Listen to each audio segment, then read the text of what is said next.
তুমি আছো হৃদয়ের গভীরে, ভুলব তোমায় বলো কি করে।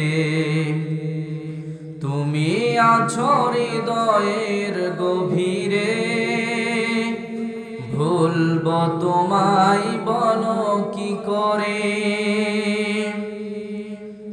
দেখি নাই তোমারে কোনদিন,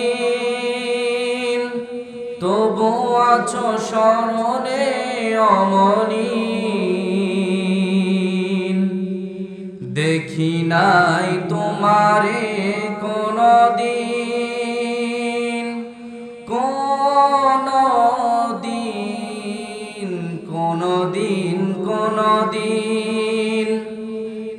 দেখি নাই তোমারে কোনদিন, তবু আছো স্মরণে অমলিন। প্রেমের ভুবনে তোমারি বিরহ ব্যথায়, নিশীতের শেফালিরা ঝরে। তুমি আছো হৃদয়ের গভীরে, ভুলব তোমায় বলো কি করে। তুমি আছো হৃদয়ের গভীরে, ভুলব তোমায় বলো কি করে। তোমায় ভুলে যদি যাই গো কভু, সে হবে আমারই পরাজয়। আমার সকল আশার আলো অবেলায় হারিয়ে যাবে হায়, অবেলায় হারিয়ে যাবে হায়। যতবার তোমারে খুঁজেছি, কোরআনের পথ তো বুঝেছি। যতবার তোমারে খুঁজেছি, খুঁজেছি খুঁজেছি খুঁজেছি যতবার তোমারে খুঁজেছি, কোরআনের পথ তো বুঝেছি। নিজেকে চিনেছি, হে রাসূল নবীজি তোমার পাঠানো ঠিকানা পড়ে। তুমি আছো হৃদয়ের গভীরে, ভুলব তোমায় বলো কি করে। তুমি আছো হৃদয়ের গভীরে, ভুলব তোমায় বলো কি করে। আলহামদুলিল্লাহ, ঐতিহ্যবাহী নওগাঁ জেলা ধামইরহাট থানার অন্তর্গত বাদাল চাঁদপুর দারুল উলুম আশরাফিয়া থানবিয়া কওমি হাফেজিয়া মাদ্রাসা ও ইতিমখানা মাদ্রাসা কর্তৃক আয়োজিত আজকের মাহফিলের উপস্থিত আছেন আজকে মাহফিলের সম্মানিত শ্রদ্ধাভাজন ব্যক্তিত্ব, সভাপতি আমার কলিজার টুকরা ওস্তাদ হাফেজ মাওলানা মোহাম্মদ মতিউর রহমান, মুদাররিস পশ্চিম ধুরইর রামপ্রসাদ দাখিল মাদ্রাসা। বারাকাল্লাহু লানা ফি হায়াতি ওয়া রাফা'না লাকা যিকরাক। আল্লাহ তাআলা আমার ওস্তাদকে যেন দ্বীনের জন্য কবুল আর মঞ্জুর করে নেন, সকলে বলুন আল্লাহুম্মা আমিন। আর উপস্থিত আছেন আজকের মাহফিলের প্রধান অতিথি জনাব মোহাম্মদ মাহফুজুল আলম লাকি, চেয়ারম্যান 7 নম্বর ইসুফপুর ইউপি সদস্য। আরো আলোচনা করবেন প্রধান আকর্ষণ, প্রধান বক্তা হিসেবে বিশিষ্ট ইসলামী চিন্তাবিদ, আন্তর্জাতিক খ্যাতি সম্পন্ন মুফাসসির কোরআন হযরত মাওলানা মোহাম্মদ আবু হাসান ফারুকী সাহেব। আল্লাহ তাআলা যেন সবাইকে দিনের জন্য কবুল আর মঞ্জুর করেন। সকলে বলুন আল্লাহুম্মা আমিন। উপস্থিত আছেন মাহফিলে ওলামায়ে কেরাম, আমার সামনে বসা বিভিন্ন এলাকার ইমাম ও মুয়াজ্জিম, মুরব্বিয়ান আযম, কলিজার টুকরা যুবক ভাইয়েরা, পর্দার আড়ালে আবেদ জাহেদা আমার পর্দানিশী মা ও বোনেরা, সকলেই মিলে সেই দয়াময় আল্লাহ তাআলার দরবারে কালিমাতুশ শুকর আদায় করছি। সকলেই জবান খুলে উচ্চ আওয়াজে এক আওয়াজে কালিমাতুশ শুকর আদায় করুন। সকলেই বলুন আলহামদুলিল্লাহ।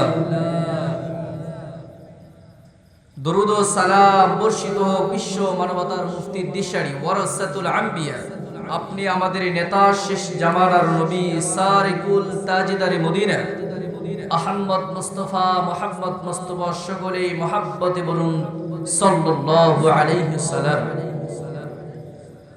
আপনারা মাহফিলে আসতে পেরে বসতে পারে খুশি না বেজার? খুশি হয়েছে? কারা কারা খুশি হন নাই দুই হাত তুলেন।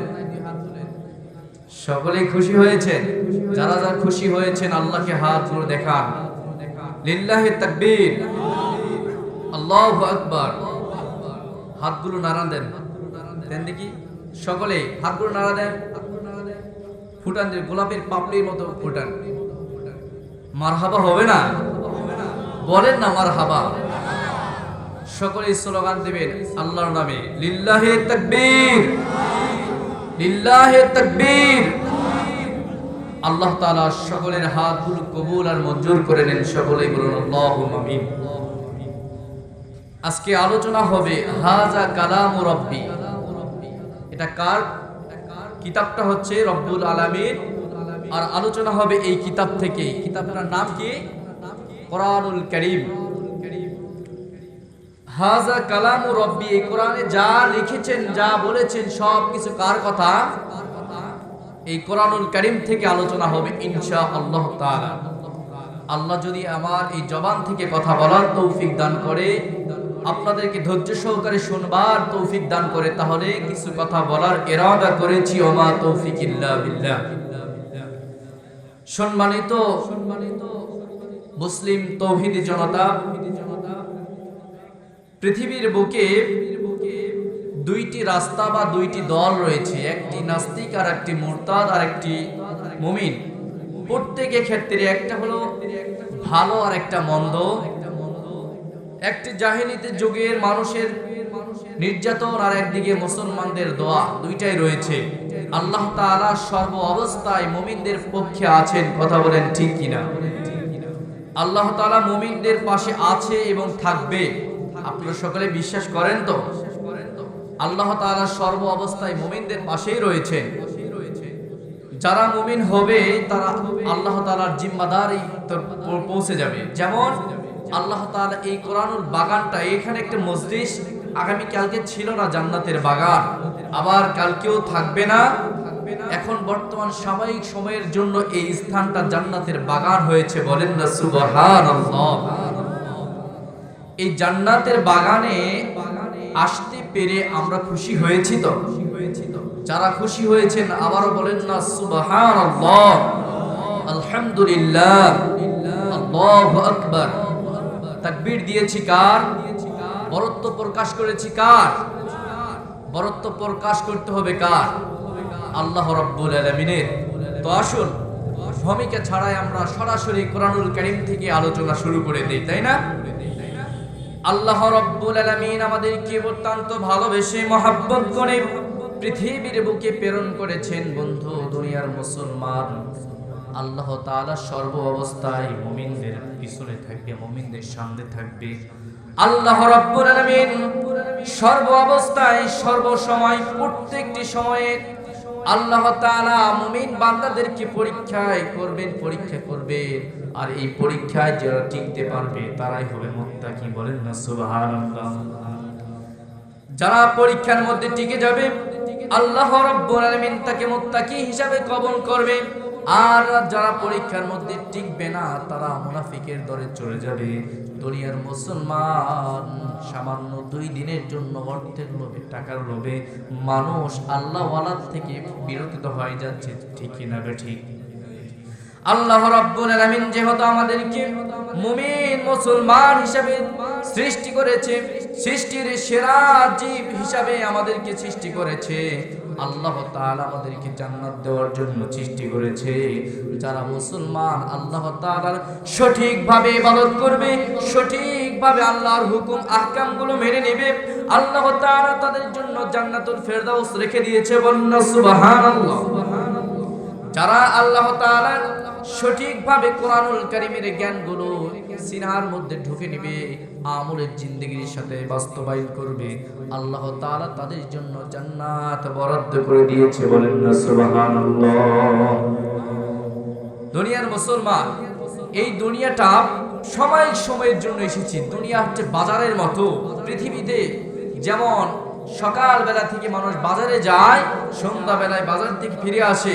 আপনি বাজার করতে গেলেন, বাজার যদি ঠিকভাবে না করেন, সঠিকভাবে বাজারে না বাজার সজা করে সন্ধ্যা লেগে যায়, সেই ক্ষেত্রে আপনার বিবি কি বাড়িতে ছেড়ে দেবে? এই বোঝেননি? ঠিক সময় আপনার ধরে ফেলবে যে বাজার না করে ফিরে আসলে।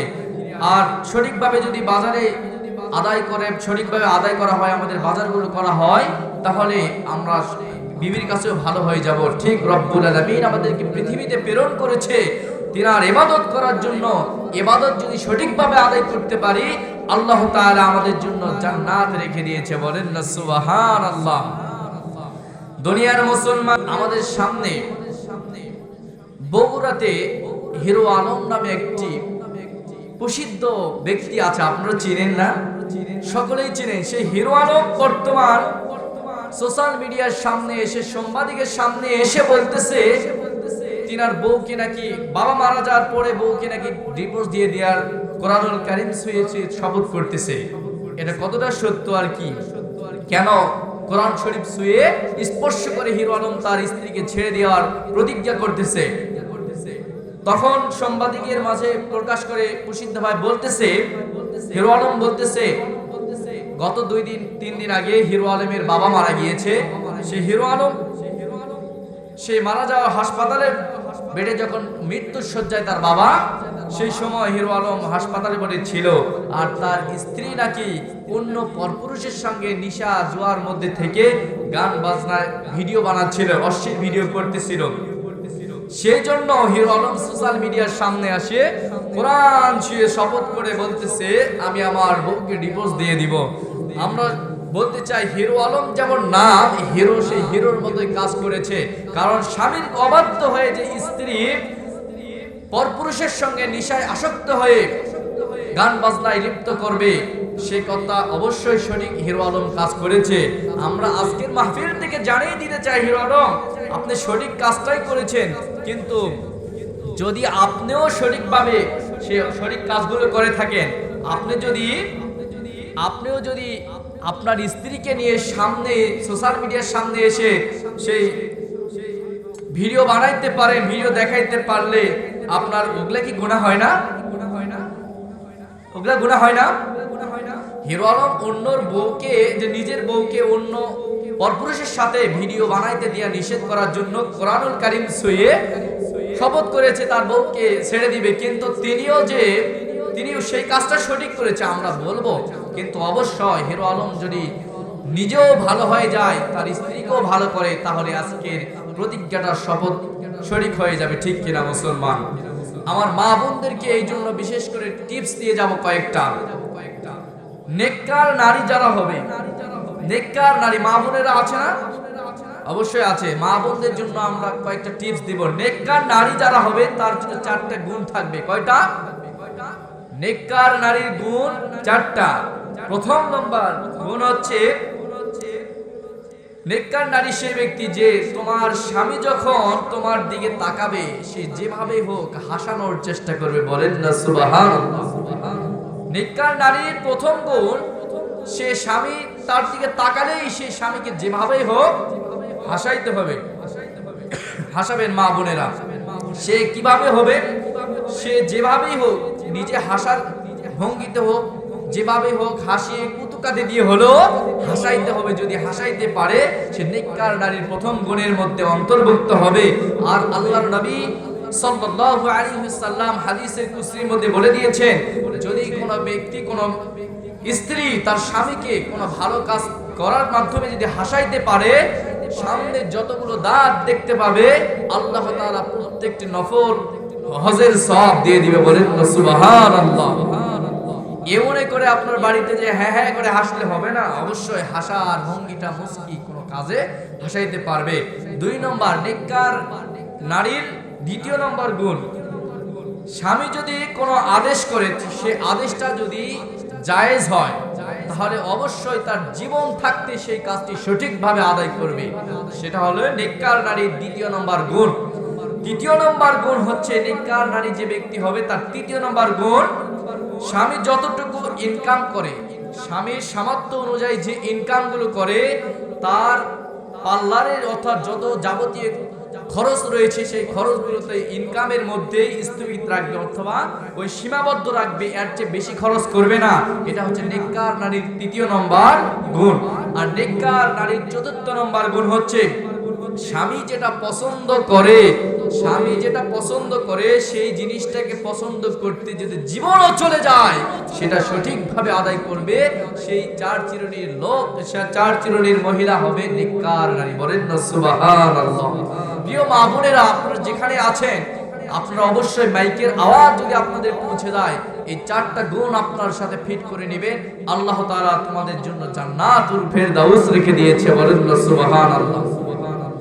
দুনিয়ার মুসলমান মা বোনেরা এত পরিমাণ কষ্ট করে ভালোবেসে আপনাদের কাজে সেবা যত্ন যখন করবে, এই 4টি গুণ যখন গুণে গুণান্বিত হয়ে যাবে, ওরে বাবারা, ওরে দুনিয়ার মুসলমান, তখন প্রত্যেকটি স্বামীকেও তেমনই স্বামী হতে হবে যেই স্বামী আমাদের রাসূল মুহাম্মদুর রাসূলুল্লাহ সাল্লাল্লাহু আলাইহি ওয়াসাল্লাম যেমন স্বামী হয়েছিলেন। ঠিক কিনা?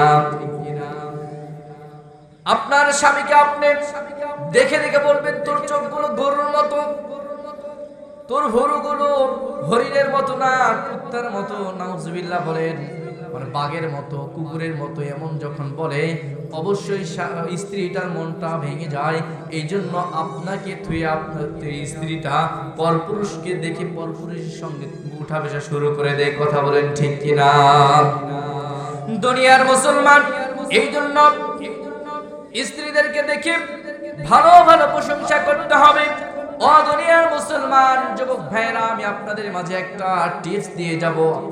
আপনার স্ত্রী আপনাকে জীবনের চাইতে বেশি ভালোবাসবে যদি আপনি এই কাজটি করতে পারেন। আপনার স্ত্রী যদি 2টা ডিমও ভাজে আপনার জন্য একটা, তার জন্য একটা, আপনি ডিম যখন খানার প্লেটের সামনে ডিমটা দিয়ে দিবেন, আপনি যখন ডিমটা দিয়ে দিবে আপনি খাওয়ার পরে যদি স্ত্রীকে বলেন, ও স্ত্রী গো, তোমার হাতে রান্না এত সুন্দর হয়েছে, জীবনের প্রথম আমি আজকে ডিম ভাজা রান্না করে খেলাম, এত সুন্দর করে যদি প্রশংসা করেন, আল্লাহর কসম ওই স্ত্রী ভালোবেসে ওই ওর নিজের ভাগের ডিমটাও তোমার পাতে দিয়ে দিবে। ঠিক কিনা? দুনিয়ার মুসলমান মাঝে মাঝে স্ত্রীকে ভালো ভালো কথা শোনাবেন। যে স্ত্রী যেমন চাইবে তেমনটা করার চেষ্টা করবেন। যদি জিনিসটা হালাল হয় মাঝে মাঝে ভালোবাসার গান শোনাবেন। যদি একটু রাগান্বিত হয়ে যায় তখন রাগ ভাঙানোর জন্য মাঝে মাঝে গান শোনানোর দরকার আছে কিনা? কথাতে ভুল হলে নীরবে যে অভুলে, খোপার চোল খুলে এসো সেদিন, আবারও ভালোবেসো পুরানো খুলে হেসো, শরমে ঘরে এসো যে কোনো দিন। কথাতে ভুল হলে নীরবে যে অভুলে, খোপার চোল খুলে এসো সেদিন, আবারও ভালোবেসো পুরানো খুলে হেসো, শরমে ঘরে এসো যে কোনো দিন। এভাবে সুন্দর করে গান শোনাবেন, স্ত্রী আরো খুশি হয়ে যাবে। বলেন না মারহাবা। দুনিয়ার মুসলমান স্ত্রী যেমনই হোক না কেন তাকে বেশি বেশি সম্মান করবেন। আপনার স্ত্রীকে ভালোবাসার গানগুলো যখন শোনাবেন, স্ত্রী আরো ভালোবাসা আপনাকে উজাড় করে দিবে। বলেন না সুবহানাল্লাহ। দুনিয়ার মুসলমান বিয়ে শাদী করেছেন যারা, আল্লাহ তাআলা প্রত্যেকটা নারী সৌন্দর্য রূপ দিয়েছেন। যারা বিয়ে করেছেন তাদের জন্য তো আরো চমৎকার। প্রত্যেকটা নারীকে একটা ভালো ভালো গান শোনাবেন। বিয়ে করার পরে মুসলমান বউকে যত সম্মান করবেন, বউ তত পাগল পারা হয়ে তোমার দিকে আসক্ত হয়ে যাবে, অন্যদিকে যাবে না। এই জন্য দুনিয়ার মুসলমান বিয়ে শাদী কার মাধ্যমে হয়? আল্লাহ তাআলার মাধ্যমে। কথা বলেন, বিয়ে শাদী কে দেয়? বিয়ে শাদীর কপাল, রিজিকে যা আছে আল্লাহ তাআলা তার কপালে সেটাই দিয়ে দেয়, ঠিক কিনা? বিয়ে শাদী কার হাতে লেখা থাকে? কার হাতে বলেন? আল্লাহ তাআলার হাতে, ঠিক কিনা? গান শোনাবো? বিয়ে শাদী খোদার হাতে, খোদার কলম নড়ে না, খোদায় যারে কলম মারে সেই কলম আর ফিরে না। যার বউটা ধলা তার মনটা ভালা, যার বউটা ধলা তার মনটা ভালা। ঘরের আন্দার ঘরে, ঘরের ভিতর বাতি জ্বলা লাগে না। বিয়ে শাদী খোদার হাতে, খোদার কলম নড়ে না, খোদায় যারে কলম মারে সেই কলম আর ফিরে না। যার বউটা কালা তার ঘরটা হাসে, যার বউটা কালা তার দিলটা ভালা। রাস্তাঘাটে চলতে ফিরতে কারো নজর লাগে না। বিয়ে শাদী খোদার হাতে, খোদার কলম নড়ে না, খোদায় যারে কলম মারে সেই কলম আর ফিরে না, ঠিক কিনা? যার বউটা লম্বা তার লাগে না খাম্বা, নারকেল গাছে নারকেল কাটতে থম্বা পাম্বা লাগে না। বিয়ে শাদী খোদার হাতে, খোদার কলম নড়ে না, খোদায় যারে কলম মারে সেই কলম আর ফিরে না। যার বউটা বেটে তার ঘরটা হাসে, বলো, যার বউটা বেটে তার ঘরটা হাসে। খাড়াই খাড়াই ঘর ঝাড়ু দেয়, উপুত হওয়া লাগে না। বিয়ে শাদী খোদার হাতে, খোদার কলম নড়ে না, খোদায় যারে কলম মারে সেই কলম আর ফিরে না। মারহাবা বলে। দুনিয়ার মুসলমান আল্লাহ তাআলা প্রত্যেকটি নারীর মধ্যে স্পেশাল স্পেশাল গুণ দিয়েছে। এর মধ্যে কালা, যার বউগুলো কালা, কালা গলার মালা। আল্লাহ রাব্বুল আলামিন দুইটা গুণ দিয়েছে কালা ব্যক্তির মাঝে। কালা ব্যক্তিটা স্বামীভুক্ত হয়, কালা ব্যক্তিটা স্বামী পাগল হয়। কালা ব্যক্তিটা মনে করে আমি তো কালার কালা, আর এত মাকে হব না কখনো ধলা। কালা এই জন্য সবচেয়ে সেরা, আর কালাই হবে গলার মালা। দুনিয়ার মুসলমান কালো ব্যক্তি, কালো মহিলা আরেকটা গুণ রয়েছে স্পেশাল, যে গুণটি সেটা হচ্ছে বেশি বেশি স্বামীকে মহাব্বত করে, বেশি বেশি স্বামীকে সম্মান করে। আর কালো ব্যক্তির দ্বিতীয় নম্বর গুণ হচ্ছে, কালো ব্যক্তিটার যদি কোনো সন্তান হয়, সেই সন্তানটা কাদো মাটিতে ঘোরাফেরা করলে সবসময় সেই সন্তানগুলোকে স্পষ্টভাবে পরিষ্কার করে সবসময় ফিটফাট করে রাখার চেষ্টা করে। দুনিয়ার মুসলমান এই জন্য আল্লাহ রাব্বুল আলামিন যে যে অবস্থাকে দিয়েছে, আল্লাহ তাআলা প্রত্যেকটা সময়কে প্রত্যেকটা সিস্টেম করে আল্লাহ তাআলা প্রত্যেকটা মানুষের স্পেশাল স্পেশাল গুণ দিয়েছে। এই জন্য আল্লাহ তাআলা যেমনটাই দিয়েছে না কেন, আল্লাহ তাআলা প্রত্যেকটার ভিতরে গুণ রয়েছে। বলেন না সুবহানাল্লাহ। দুনিয়ার মুসলমান আল্লাহ রাব্বুল আলামিন কোরআনুল কারীমের মধ্যে আমাদেরকে জানিয়ে দিয়েছেন, বন্ধু আমরা যেহেতু কোরআনুল কারীমের তাফসীর মাহফিলে এসেছি, এই জন্য কোরআনুল কারীম থেকে কথা শুনতে হবে। কথা বলেন ঠিক কিনা? এই কোরআনুল কারীমের কথা বলতে যে আমরা হুজুররা হই রাজাকার, এই কথা বলেন না। হুজুররা সঠিক কথা বললেই হয় রাজাকার, হুজুররা সঠিক যখন কথা বলে তারাই হয় জঙ্গি। এইভাবে হুজুররা কোরআনুল কারীমের সঠিক কথা বলতে গিয়ে কত হুজুরের প্রাণ চলে গিয়েছে। মুসলমান কথা বলেন ঠিক কিনা? দুনিয়ার মুসলমান তারপরে কি কোরআনের কথা বন্ধ হয়ে গিয়েছে?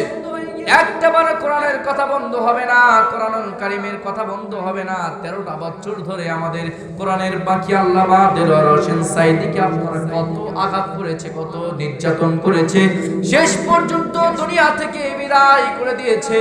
কিন্তু কোরআনুল কারীমের মজলিস কখনো বন্ধ করতে পারে নাই। বাংলার জমিনতে একটা সাঈদী বিদায় হয়েছে, হাজার সাঈদী নেমে গিয়েছে। কথা বলেন ঠিক কিনা? দুনিয়ার মুসলমান এই জন্য আল্লাহ রাব্বুল আলামিনের ভয় আমাদের অন্তরে সর্ব অবস্থায় থাকতে হবে। যার মধ্যে আল্লাহ তাআলার ভয় থাকবে, আল্লাহ তাআলার ভয় যার অন্তরে থাকবে, সে ব্যক্তি কখনো সুদ ঘুষ খাইতে পারে না, অন্যর মাল ছিনাই নিতে পারে না, এক ভাইয়ের সম্পদ আর এক ভাই কেড়ে নিতে পারে না। ওই ব্যক্তিটি নিজে প্রকাশেও গুনাহ করবে না, গোপনেও গুনাহ করবে না, যার ভিতরে আল্লাহর ভয় অন্তরে থাকবে। আল্লাহর নবীর সাহাবী একজন যুবক সাহাবী ব্যবসার উদ্দেশ্যে রওনা হয়ে গেলেন। সাথে কিছু খাবার নিলেন, কিছু টাকা পয়সা নিয়ে রওনা হয়ে গেলেন। আল্লাহর নবীর সাহাবী যুবক সাহাবী ব্যবসার উদ্দেশ্যে সাথে বাহন হিসাবে একটা উট ছিলেন। সেই উটটি নিয়ে যখন সারাদিন সফর করলেন, সন্ধ্যাবেলা হয়ে গেল। সেই সন্ধ্যাবেলায় সফর হওয়ার অনেকটা সফর, লম্বা সফর হওয়ার কারণে ক্লান্ত চলে আসলো। সারাদিন যখন মানুষ একটু সফর করে ক্লান্ত আসে যায় না? সারাদিন সফর করার পরে যুবক সাহাবীর শরীরটা ক্লান্ত হয়ে গেল। সে মনে মনে চিন্তা করলো, সারাদিন যেহেতু আমার সফর হয়ে গিয়েছে, আবার সকাল হয়ে সফর শুরু করতে হবে। এই জন্য রাতের বেলা আমি এখানেই বিশ্রাম করে একটা খেজুর গাছের নিচে বিশ্রামের জায়গা করে নিলেন, উটটি বেঁধে রাখলেন। আর মনে মনে বললেন, আমি এখানে বিশ্রাম করলে ঠিক যখন ফজর হয়ে যাবে, তাহাজ্জুদের সময় হয়ে যাবে, ঠিক সময় আমি তাহাজ্জুদ নামাজ পড়ে নিব। তাহাজ্জুদ পড়ার পরে ফজরের সময় হলে ফজরের নামাজ পড়ে আবার ঠিক আমি এখান থেকে রওনা শুরু করে দেব। এই সময় চিন্তা করে এবার করে রুটটিকে এক জায়গায় বাঁধে রেখে সেই যুবক সাহাবী ঘুমিয়ে গেলেন। কিছু খানা দিনা করার পরে সে ঘুমিয়ে চলে গেলেন। ঘুমিয়ে যাওয়ার পরে আল্লাহর নবী সাহাবী এমন ঘুম দিয়ে দিয়েছে, তাহাজ্জুদের সময় হয়ে গিয়েছে। তাহাজ্জুদের সময় হওয়ার পর তাহাজ্জুদ নামাজ পড়ে, ফজরের নামাজ পড়ে, শীতের দিন কুয়াশা, একটু কুয়াশা লাগে গিয়েছে। এই জন্য সাহাবী আবার ঘুমিয়ে গিয়েছেন। সেই ঘুমিয়ে যাওয়ার ফলে একটু বেলা অবলম্ব হয়ে গিয়েছে, বেশি সময় দীর্ঘ ঘুম হয়ে গিয়েছে। আর এইদিকে উটটি তার দড়িটা ছিঁড়ে সামনে একটা খেজুর গাছের বাগান, ছোট্ট ছোট্ট কেবল চারাগুলো লাগিয়ে দিয়েছে। সেই চারাগুলো ভেঙে চুরে আর শেষ করে দিচ্ছে। চারাগুলো খাইতে লাগছে আর খুশে নষ্ট করে দিচ্ছে। এমনটা সময় সেই চারাওয়ালা, সেই বাগানের মালিক বাগানে সকালবেলা চলে এসেছে। সকালবেলা বাগানে এসে দেখে, হায় হায়, কি অবস্থা, আমার বাগানের কি অবস্থা, কোথা থেকে উটগুলো আসলো, কোথা থেকে উটটি এসে আমার চারাগুলো, ছোট্ট ছোট্ট চারাগুলো নষ্ট করে দিচ্ছে। ওই ব্যক্তিটা মুরব্বী ব্যক্তি, বৃদ্ধ হয়ে গিয়েছে। মুরব্বীর মাথা হঠাৎ করে গরম হয়ে গেল। কেবল মাত্র চারাগুলো আমি লাগিয়ে দিয়ে গিয়েছি, সেই চারাগুলো কাম করতেছে, খায় ফেলতেছে। এটা দেখে সেই মুরব্বীর রাগ হয়ে যখন একটু খেদার জন্য উঠকে গিয়েছে। অনেক সময় প্রাণীগুলো দেখেন, আপনার খেতে দিতে গেলে সে আবার আপনার দিকে আক্রমণ করার জন্য যায়। কথা বলেন ঠিক কিনা? সেই উটটি ওই মুরব্বীর দিকে রাগান্বিত অবস্থায় যখন আসতে লাগলো, মুরব্বী আবার আরো দীর্ঘ রাগ হয়ে সেই মুরব্বী একটা পাথরের কোণা নিয়ে, পাথরের কোণাটি উটের দিকে যখন ছুঁড়ে মেরে দিল, সেই ঠিক উটের মাথার মধ্যে লেগে গেল। আর পর্যাপ্ত পরিমাণ আঘাত হওয়ার কারণে রক্ত ফিলকি দিয়ে বের হতে লাগলো। উটের গর্দান থেকে ফিলকি দিয়ে দিয়ে রক্ত বের হতে হতে এক সময় রক্ত শূন্য হয়ে উটটি জমিনে পড়ে মারা গেল। এই সময় কি দেখেন আল্লাহর ভয়, মুরব্বী চিন্তা করলেন, আমি যদি এখান থেকে চলে যাই, হয়তো আমার এই উটের মালিকটা আমাকে দেখবে না, কিন্তু আমার আল্লাহ তো অবশ্যই আমাকে দেখতেছে। আল্লাহর ভয় কত অন্তরে, এই জন্য ওই বৃদ্ধ মানুষটা দাঁড়িয়ে রয়েছে, মুরব্বী চাচা দাঁড়িয়ে রয়েছে। ওই ব্যক্তি আল্লাহর নবীর যুবক সাহাবী ঘুম ভেঙে গেল।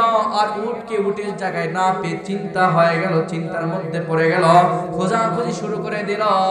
সামনে একটু যাওয়ার পরে দেখতেছে, হায় হায়, কি অবস্থা, আমার উটকে কে মারলো, মুরব্বী ডাক দিয়ে বলছেন, ওগো যুবক, একটু শোনো, আপনার উটকে আমি মেরেছি, কারণটা একটু শোনো, কারণটা শোনো। ওই যুবকের মাথা গরম হয়ে গেল, হায় হায় আমি দীর্ঘ সফর কিভাবে পাড়ি দেব, দীর্ঘ সফর কিভাবে পাড়ি দেব। এই জন্য রাগান্বিত অবস্থায় মুরব্বী একটা ঘুষি মেরেছে। মুরব্বী চাচার জমিনের মধ্যে পড়ে, সেই পাথর পোড়া জমিনের মধ্যে পড়ে মুরব্বীর মাথায় আঘাত পেয়ে ঠিক একই অবস্থায় উটের মতো হয়ে রক্ত শূন্য হয়ে মুরব্বীটাও জমিন থেকে চলে গেল। এমনটা অবস্থায় যুবক চিন্তা করলো, হায় হায় আমি কি করলাম, আমার তো সেই মুরব্বীকে মারার কোনো উদ্দেশ্য ছিল না, আমি তো মুরব্বীকে মারতে চাই নাই, কিন্তু হায় হায় যদি আমি এখান থেকে পালিয়ে যাই আমাকে হয়তো বা কেউ দেখবে না, কিন্তু আমার আল্লাহ তো আমাকে দেখতেছে, কাল কিয়ামতের ময়দানে তো আমি ছাড় পাবো না। দেখুন মুসলমান, একটু দুনিয়ার মুসলমান একটু খেয়াল করে দেখুন, মানুষের মধ্যে আল্লাহর ভয় কতটুকু থাকে। ওই যুবক ব্যক্তি যদি পালায় যায়, অবশ্যই অবশ্যই কেউ দেখে নাই, কেউ দেখে নাই, আল্লাহ ছাড়া কেউ দেখে নাই, অবশ্যই পালায় গেলে হয়তো বা পারবে না। কিন্তু ওই ব্যক্তিটি চিন্তা করলো, কেউ না দেখুক, কেউ না দেখুক, আমার আল্লাহ যেহেতু দেখেছে, আজকে হয়তো বা দুনিয়ার মধ্যে 2 দিনের দুনিয়া পার পাবো, বেঁচে যাব, কিন্তু কাল কিয়ামতের ময়দানে আল্লাহ তাআলার কাছে কি হিসাব দিব, কি হিসাব দিব দুনিয়ার মুসলমান। এই জন্য যুবক দাঁড়ায় দাঁড়ায় কান্না করতেছে। হঠাৎ করে ওই মুরব্বীর 2টা সন্তান জমিনের মধ্যে চলে আসলো। আসার পরে দেখতেছে, হাই হাই কি অবস্থা, আমার বাবাকে কে মারলো, আমার বাবাকে কে মারলো। যুবক ডাক দিয়ে বলছে, ভাই ও ভাই শোনো, আমি আপনার বাবাকে আঘাত করেছি, কারণটা তো জিজ্ঞেস করবেন, আমি মারার কোনো উদ্দেশ্য ছিল না, আমার উটকে মারার জন্য, আমার উটকে যখন মেরেছে আমি রাগান্বিত হইয়া রাগকে কন্ট্রোল না করতে পেরে একটা আঘাত করেছি, কিন্তু মারে ফেলার কোনো উদ্দেশ্য ছিল না, মারে ফেলার কোনো উদ্দেশ্য ছিল না। হঠাৎ করে আপনার বাবা জমিনের মধ্যে পড়ে যায়, রক্ত শূন্য হয়ে মারা যায়, এই জন্য আমি ধীরে রয়েছি। ওই যুবক ভাই আপনি এটা কি বলেন, কি বলেন, একজন আপনি আমার বাবাকে খুন করলেন আর এভাবেই দাঁড়িয়ে আছেন, এটা আপনি কি মিথ্যা কথা বলছেন? ওগো ভাই না না না, আমি কখনো মিথ্যা কথা বলি নাই, কারণ যদি আমি মিথ্যা কথা বলি আর যদি আমি এই হয়তোবা মারার পরে পালায় চলে যাই, কেউ হয়তোবা দেখে নাই কে আপনার বাবাকে মারছে, কিন্তু আমার আল্লাহ আমার মালিক তো আমাকে দেখেছে, এই জন্য আমি পালাই নাই, এই জন্য আমি পালায় যাই নাই। অবশ্যই আমার বিচার দুনিয়াতেই হোক, আর দুনিয়াতেই যদি আমার বিচার হয়ে যায় তাহলে আল্লাহ তাআলা হয়তোবা এই বিচারের জন্য আল্লাহ তাআলা আমাকে জান্নাত দিতে পারেন। ও দুনিয়ার মুসলমান, সেই সময় খলিফা হযরত ওমর ফারুক রাদিয়াল্লাহু তাআলা আনহু রাষ্ট্রপ্রধান ছিলেন। সেই সময় ওমর রাদিয়াল্লাহু তাআলা আনহুর কাছে, ওমরের কাছে 2 ভাই মিলে ওই যুবককে ধরে নিয়ে চলে গেলেন। আর যুবককে ধরে নিয়ে যাওয়ার পরে বিচারের কাঠগড়ায় দাঁড় করানো হলো। বিচারের কাঠগড়ায় দাঁড় করার পরে যুবককে প্রশ্ন করে, যুবক তুমি কেন খুন করেছো, কেন খুন করেছো, কারণটা বাতলায় দিল, কারণটা বলে দিল। দেওয়ার পরে যুবকের বিচার করতে বলা হলো। আল্লাহ তাআলার আইন কোরআনুল কারীমে নাই কতলের বদল কতল, আপনি হয়তো বা মেরে ফেলেছেন, এই জন্য আপনারও কতল করা হবে, আপনার ফাঁসির আদালতে নির্ধারণ করা হলো, আপনাকে ফাঁসি দেওয়া হবে, অমুক দিন জুমার নামাজের পরে তোমার ফাঁসি হবে। তোমার কোনো অজুহাত বা তোমার কোনো আরজ রয়েছে কিনা, কোনো কাজ রয়েছে? বলল যুবক ডাক দিয়ে বলছেন, ওগো আমিরুল মুমিনিন, আমার কোনো আরজি নাই, আমার কোনো কিছু নাই, কিন্তু একটা আরজি হচ্ছে আমাকে একটু ছুটি দেন, আমি একটু বাড়িতে যাব, বাড়িতে যাব। বলেন তো আসামিকে ছেড়ে দিতে চাইবে কেউ জেলখানা থেকে? আসামিকে ছেড়ে দিতে চাইবে না, কারণ আসামি পালিয়ে গেলে হয়তো আর পাবে না, কিন্তু ওই আসামি বলতেছে, ওগো আমিরুল মুমিনিন, আমাকে একদিনের ছুটি দেন, কারণটা হচ্ছে আমি আমার 2টা কারণে আমি বাড়িতে যেতে যাচ্ছি। 1 নম্বর, আমার মা বাবার একমাত্র আমি সন্তান, আমার পরে আর কোনো সন্তান নাই, এই জন্য আমার মা বাবার সঙ্গে মার থেকে শেষ বিদায়টা নিব। আর একটা আরজ হচ্ছে হচ্ছে আমার গ্রাম থেকে সামনে একটা ছোট্ট বাজার রয়েছে, সেই বাজারে আমি একটা হিন্দু ব্যক্তির থেকে কিছু টাকা ধার নিয়েছিলাম, কর্জ নিয়েছিলাম। আমি যদি সেই যুবক ওই হিন্দু ব্যক্তিকে সঠিকভাবে টাকাগুলো আদায় করে না দিতে পারি, সেই ব্যক্তি মুসলমানের দিকে একটা ভুল ধারণা চলে আসবে। মুসলমানেরা মনে হয় এভাবেই প্রতারণা করে। দুনিয়ার মুসলমান এইভাবে যখন আমিরুল মুমিনিন হযরত ওমর ফারুক রাদিয়াল্লাহু তাআলার কাছে বলছেন, একদিনের ছুটির আবদার করলাম, আমিরুল মুমিনিন হযরত ওমর ফারুক রাদিয়াল্লাহু তাআলা বলছেন, আমি ছুটি দিব না, কিন্তু হ্যাঁ একটা কারণে ছুটি দিতে পারি। একটা কারণ হচ্ছে তোমার জিম্মাদার যদি কেউ হয় তাহলে এই কাজ হয়তো বা হবে না। কান্না কান্না অবস্থায় সেই কাঠগড়ার মধ্যে চলে যাচ্ছে, জেলখানার মধ্যে প্রবেশ করছে। অমুক দিন তার ফাঁসির আয়োজন করা হবে।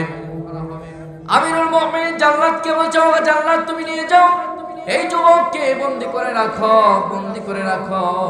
এমনটা অবস্থায় মসজিদ থেকে একজন সাহাবী ডাক দিয়ে বলছেন, ও আমিরুল মুমিনিন, আমি আমার ভাইয়ের জিম্মাদার হইতে চাই। তিনি আর কেউ নয়, হযরতে আবু যর গিফারি রাদিয়াল্লাহু তাআলা আনহু। বলেন না সুবহানাল্লাহ। আবু যর ডাক দিয়ে বলছেন, ও আমিরুল মুমিনিন, আমি জানি দুনিয়ার মুসলমান এক মুসলমান অপর মুসলমানের জন্য ভাই, এই জন্য আমি জানি আমার ভাই, আমি আমার ভাইয়ের জিম্মাদার হতে চাই। যদি আমার ভাই না আসে আমি কাঠগড়ার মধ্যে দাঁড় হতে চাই। এভাবে করে যখন যুবককে ছুটি দেওয়া হলো, যুবক দ্রুতগামী ঘোড়া নিয়ে তাড়াতাড়ি চলে গেলেন। যাওয়ার পরে মার কাছে শেষ বিদায় নিলেন, মার কাছে কান্নাকাটি করে শেষ বিদায় নিলেন। মার কাছে যখন শেষ বিদায় সন্তান নেয় কেমনটা কষ্ট হয় মনে রাখবেন। সন্তান যে একবার ফিরে যাচ্ছে আর কোনোদিন ফিরে আসবে না, শেষ বিদায় মার কাছে দিয়ে কান্নাকান্নি অবস্থা অল্প সময়ের মধ্যে মার কাছ থেকে চলে গেলেন। আর ওই হিন্দু ব্যবসায়ীদের কাছে যাওয়ার পরে বলছেন, ওগো ভাই, আমার সময় শেষ হয়ে গিয়েছে, আমি এমন অবস্থায় তোমার কাছে একদিনের ছুটি নিয়ে এসেছি, তোমার কাছে শুধুমাত্র আমার পাওনাগুলো বুঝে দেওয়ার জন্য, আমার থেকে যে টাকাগুলো পাবেন সেই টাকাগুলো বুঝে দেওয়ার জন্য শুধুমাত্র একদিনের ছুটি নিয়ে এসেছি। এই কথা শোনার পরে হিন্দু ব্যক্তি ডাক দিয়ে বলছেন, যে ব্যক্তি জীবনকে বাজি রেখে, মুসলমান হওয়ার পরে জীবনকে বাজি রেখে যে ব্যক্তি আমার মাত্র কয়েক টাকা পাওনা দেওয়ার জন্য ফিরে আসে, আমার মনে হয় এই ধর্ম সেই ধর্ম নয়। পড়াও আমাকে লা ইলাহা ইল্লাল্লাহু মুহাম্মাদুর রাসূলুল্লাহ সাল্লাল্লাহু আলাইহি ওয়াসাল্লাম কালিমা পড়ে ওই হিন্দু ব্যক্তিটাও মুসলমান হয়ে গেল। তারপরে হিন্দু ব্যক্তিটাকে বিদায় নিয়ে সঙ্গে সঙ্গে আমিরুল মুমিনিনের দরবারে যখন রওনা হয়ে গেলেন, এমনটা অবস্থায় জুমার নামাজের পরে সময়টা হয়ে গিয়েছে, ফাঁসির যেই সময়টা নির্ধারণ করা হয়ে গিয়েছিল সেই সময় যখন চলে এসেছে, ওই সময় আমিরুল মুমিনিন বিচার কাঠগড়ায় বসে বলছেন, আবু যরকে ডাক দাও, কই তোমার ভাই তো আসলো না। অবশ্যই আবু যর, অবশ্যই তুমি যেহেতু জিম্মাদার নিয়েছো, অবশ্যই সেই ব্যক্তি যুবক না আসার কারণে আবু যর তোমাকে ফাঁসির আদালতে অবশ্যই নিতে হবে। পুরুষ ভাইয়ের জিম্মাদারিতা রাখার জন্য আমি আমার ভাইকে মহাব্বত করে আমার জীবনটাকে শেষ করে ফেলেছি। এই সময় আল্লাহ তাআলার কাছে বলে, আল্লাহ তাআলার কাছে আমি জান্নাত কামাই করে নিব। এই কথা বলার পরে ফাঁসির মঞ্চে দাঁড় করা হয়েছে। এমন সময় দেখতেছেন মরুভূমির দিক থেকে ময় ধুলা উঠতেছে। একজন সাহাবী ডাক দিয়ে বলছেন, ওগো আমিরুল মুমিনিন, আমার মনে হয় কে যেন আসতেছে, একটু দেরি করা হোক। একটু সময় দেরি করা পড়তেছে। দৌড়ে দৌড়ে ঘোড়া চালিত করে নিয়ে ধুলা মরুভূমিতে যখন জোরে জোরে দ্রুতগামী ঘোড়া নিয়ে আসতেছেন, ধুলা উড়োদৌড় করতেছে, আগুন জ্বলতেছে। এমনটা অবস্থায় তাড়াতাড়ি যখন চলে আসলেন, আসার পরে দাঁড় করে যখন সেই আমিরুল মুমিনিনের যে বিচার কাঠগড়ার সামনে উপস্থিত হয়ে বলছেন, ওগো আমিরুল মুমিনিন, বেয়াদবি মাফ করবেন, আমার সময়টা একটু বিলম্ব হওয়ার কারণে, কিন্তু আমি একটা সময়ও দেরি করার কারণ হচ্ছে আমার যে ঘোড়াটি ছিল আমার বাড়িতে, আমি আমার মনিব মনিব হিসাবে ঘোড়াটি অবস্থা কান্নাকাটি শুরু করে দিয়েছিল। আমি শেষ বিদায় যখন আমার মার কাছ থেকে নিচ্ছিলাম, সময়টা একটু বিলম্ব হয়ে গিয়েছে। আমিরুল মুমিনিন বেয়াদবি ক্ষমা করবেন, আবু যরকে নামান, আর আমি যুবককে তুমি কাঠগড়ায় উঠান, ফাঁসির কাঠগড়ায় উঠান। এমনটা সময় ওই যুবককে ফাঁসির মঞ্চে কাঠগড়ার উপরে দাঁড় করানো হচ্ছে। হঠাৎ করে সেই দুই ভাই, ওই মুরব্বীর দুইটা সন্তান দূর থেকে কোথায় যেন দৌড়ে এসে বলছে, ওগা আমিরুল মুমিনিন, যে ব্যক্তি জীবন তাকে বিদায় করে দিচ্ছে, এমনটা সময় আল্লাহর ভয় করে যে ব্যক্তিটি অবশ্যই যদি আমার বাবাকে মারার পরে চাইলে পালায় যাইতে পারত, কিন্তু আল্লাহর ভয়ে একটা পাও পিছনে হেঁটাই নাই, আল্লাহর ভয়ে আবার বাড়ি থেকে ফিরে চলে আসছে। আমার মনে হয় এই ব্যক্তি এই নিজ ইচ্ছায় আমার বাবাকে খুন করে নাই। আজকে আমার বাবার হত্যাকাণ্ডের বিচার আমরা মওকুফ করে নিলাম, এই যুবককে মাফ করে দেওয়া হোক। বলেন না সুবহানাল্লাহ। দুনিয়ার মুসলমান, আল্লাহর ভয় আমাদের অন্তরে কেমন থাকা দরকার? আল্লাহর ভয় যদি অন্তরে থাকে মুসলমান, আর টেবিলের তলে ঘুষ নেওয়া যায় না, অন্যর কথা অন্যকে লাগানো যায় না, এর কথা ওকে লাগানো যায় না, এক ভাইকে আঘাত করে এক ভাই বড় হতে পারে না। কথা বলেন ঠিক কিনা? এই জন্য আল্লাহর ভয় অন্তরে থাকা লাগবে মুসলমান। আল্লাহর ভয় সর্ব অবস্থায় আমি আপনার অন্তরে আসতে হবে। আল্লাহর ভয় যতক্ষণ পর্যন্ত ঠিকভাবে পৌঁছে যাবে, আমি আপনি মুমিন মুসলমান হয়ে যাব। কথা বলেন ঠিক কিনা? আল্লাহর ভয় যার অন্তরে থাকবে, সে 5 ওয়াক্ত নামাজ কোনোদিন পড়বে না। এই বুঝতে পারেন নাই? পড়বে। আল্লাহর ভয় যার অন্তরে আছে, সে নামাজ ছেড়ে দিতে পারে? তো এখন তো অধিকাংশ মুসলমান নামাজ পড়ে না, তার মানে আল্লাহর ভয় কার অন্তরে নাই। দুনিয়ার মুসলমান, আল্লাহর ভয় আমি আর আমার অন্তরে যদি ঠিক মতো থাকতো, 5 ওয়াক্ত নামাজ কেউ ছেড়ে দিত না। 5 ওয়াক্ত নামাজ কি আমাদের পড়ার দরকার নয়? কথা বলেন, 5 ওয়াক্ত নামাজ পড়তে হবে কিনা? তাহলে জুমার দিনে মসজিদ ভরে যায় আর 5 ওয়াক্তের বেলায় কোনো খবর নাই কেন? বলেন, আমি আপনি যারা মনে হয় 5 ওয়াক্ত নামাজ পড়বে তারা মরবে, আর কেউ মরবে না। আপনি মরবেন না? মরবেন কিনা? মরার লাগবে অবশ্যই। পৃথিবীর বুকে এমন একটা জাহেলিয়াতের সময় আসতে পারে, যেই সময় মানুষ আল্লাহকে চিনবে না, আল্লাহর কোরআন চিনবে না, হাদিস বুঝবে না, কিছু